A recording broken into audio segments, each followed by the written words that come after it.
Bueno, muy bien, momento de balance, momento de cierres, repasando las claves de la política internacional de este 2021. Un gusto, un placer enorme estar con el doctor Pablo Hueve, analista internacional. Pablo, ¿cómo estás? Un gusto, un placer saludarte.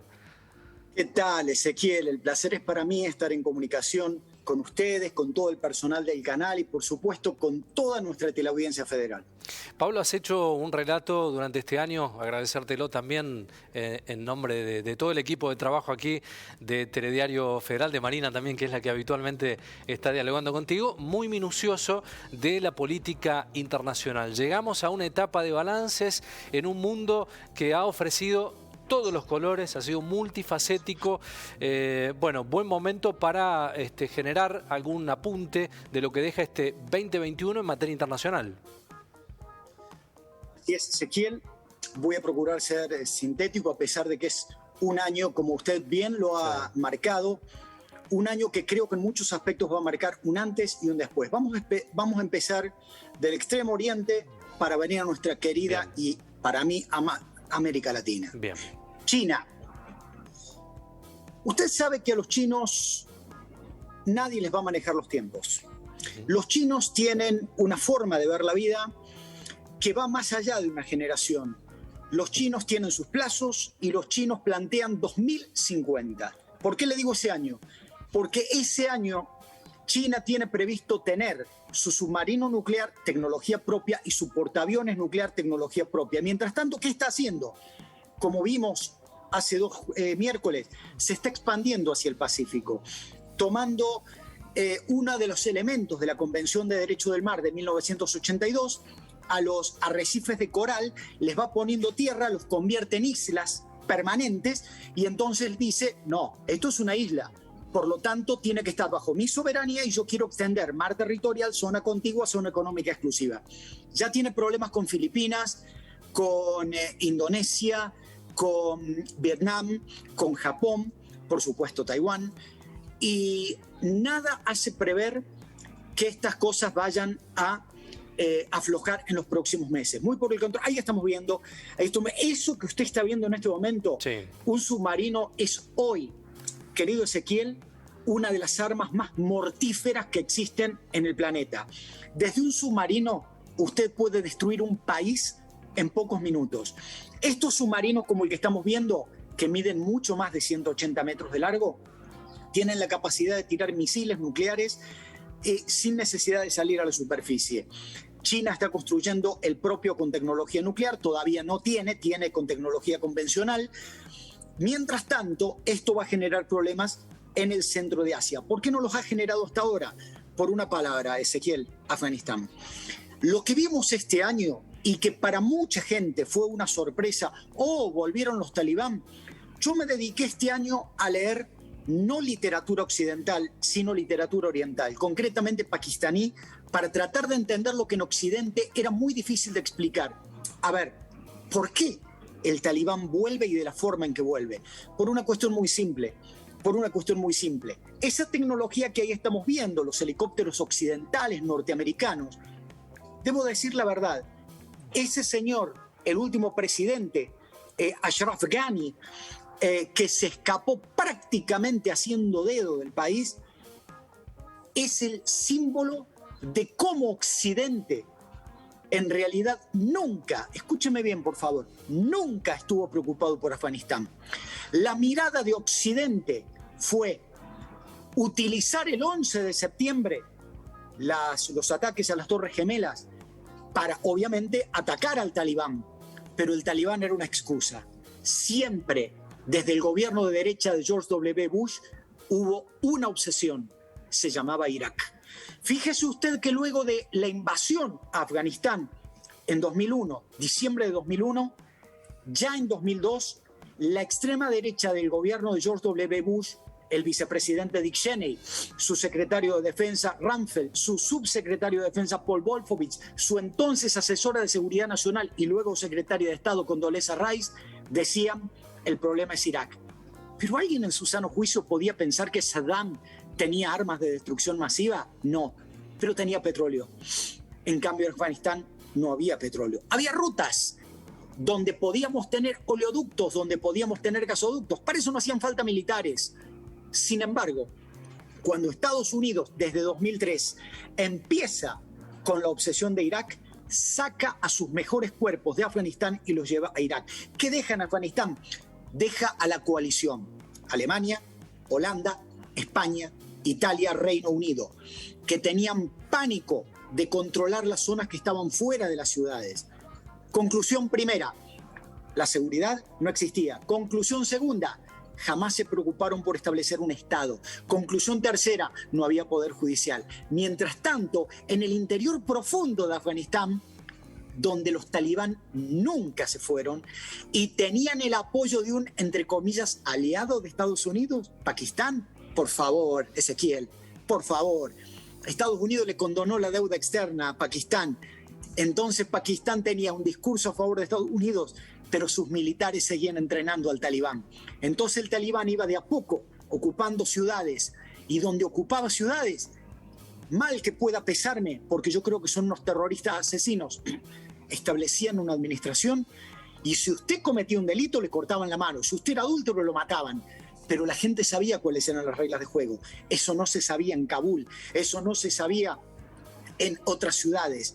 Y de esa manera entonces no era extraño pensar que el talibán, como el lobo y los tres chanchitos, solamente soplando les iba a tumbar la casa. Cuando Estados Unidos blanquea su decisión de irse por una cuestión de costos, no de convicciones, de costos, que decide el presidente Donald Trump, entonces este presidente Biden, que es el que se está ligando todos los insultos injustamente, termina de retirar las tropas y obviamente ese señor que veíamos, Ashraf Ghani, cayó como un castillo de naipes.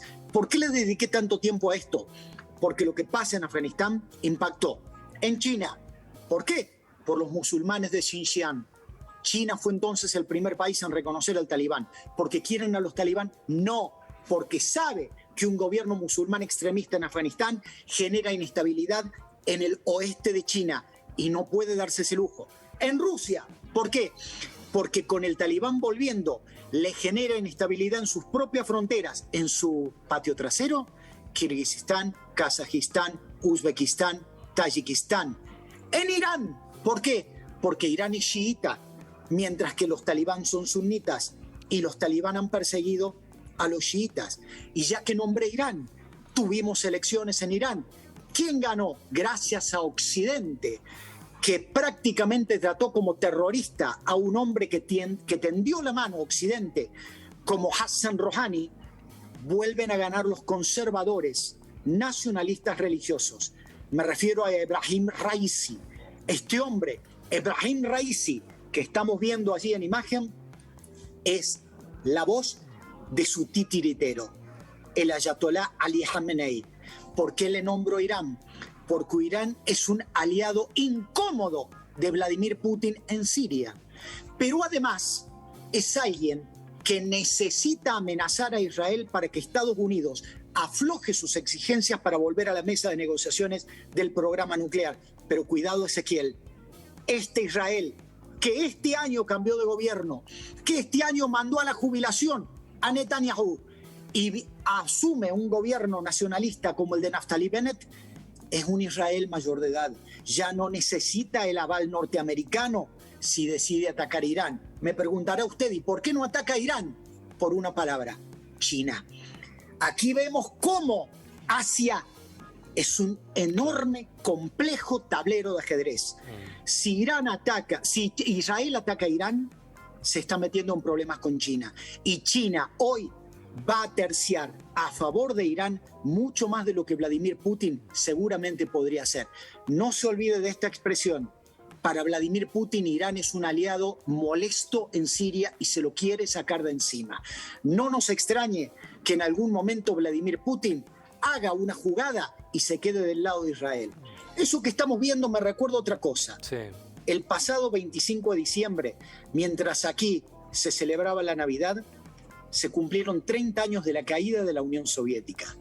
¿Sabe usted, según las encuestas, lo que piensan los rusos?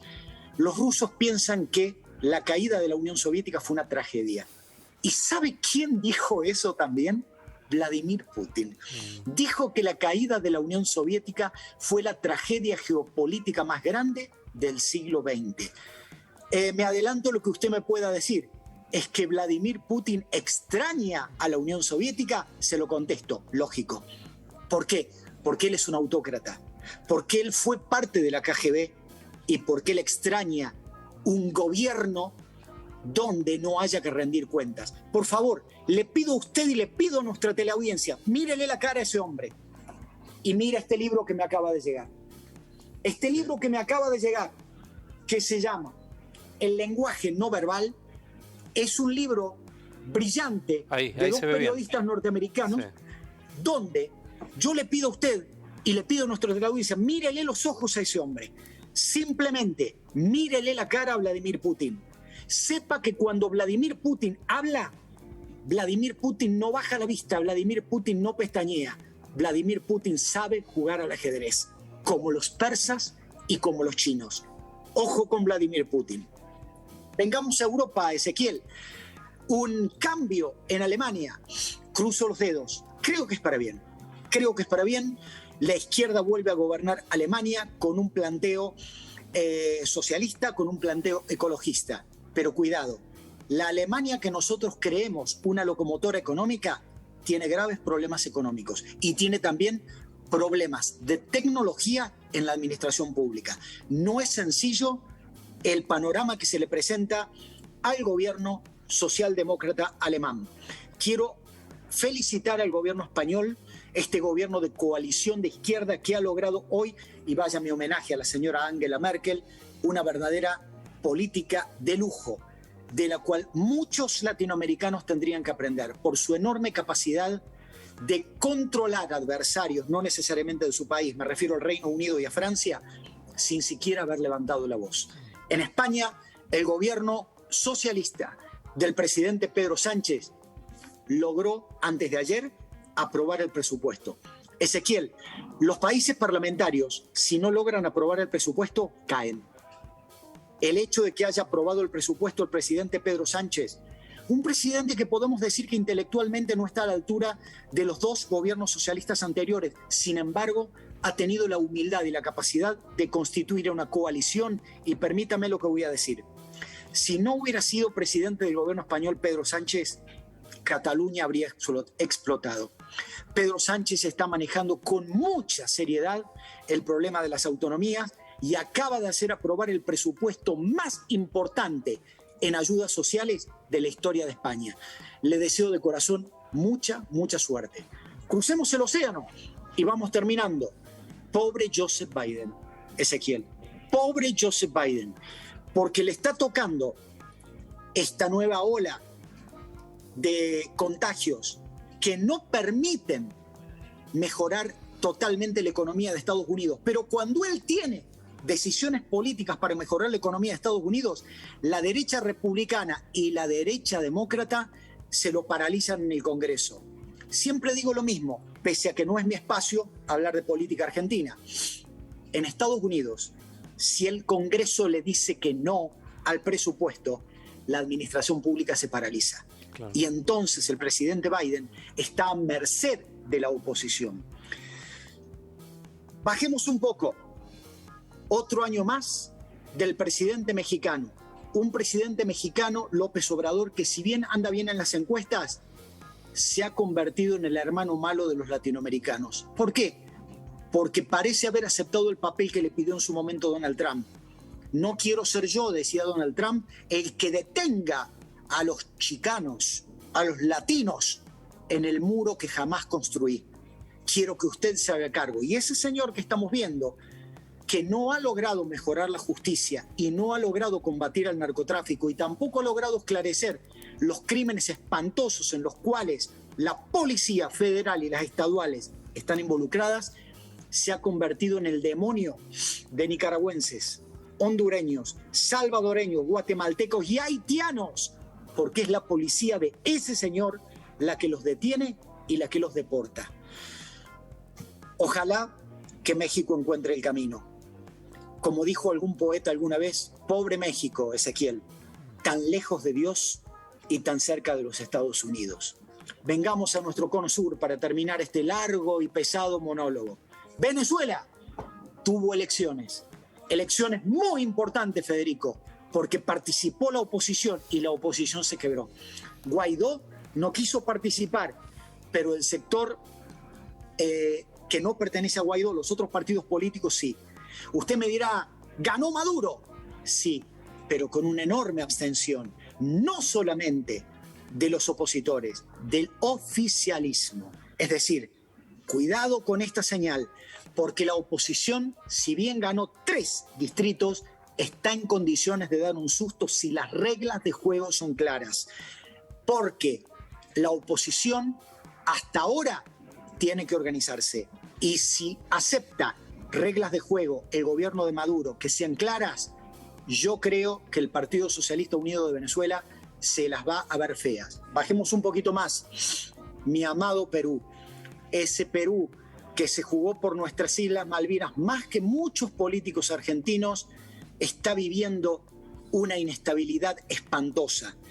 Cada día que pasa, la pinza entre la prensa hegemónica y la oposición de derecha se cierra más. Pero también hay que decir algo. Ese señor de enorme sombrero no hace nada por mejorar la situación.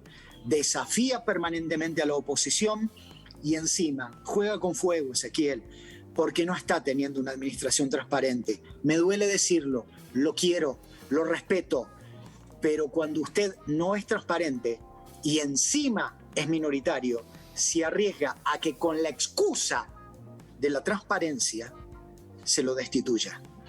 Termino con Chile, Ezequiel.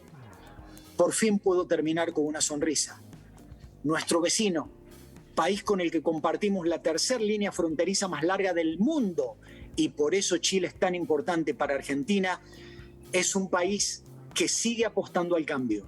Acaba de elegir a un treintañero, al presidente más joven de la historia, Gabriel Boric, un hombre de izquierda, un hombre que cree en sus convicciones, un hombre que además será vocero de la Convención Constituyente que aspiro a que entierre definitivamente la herencia pinochetista. No la va a tener fácil.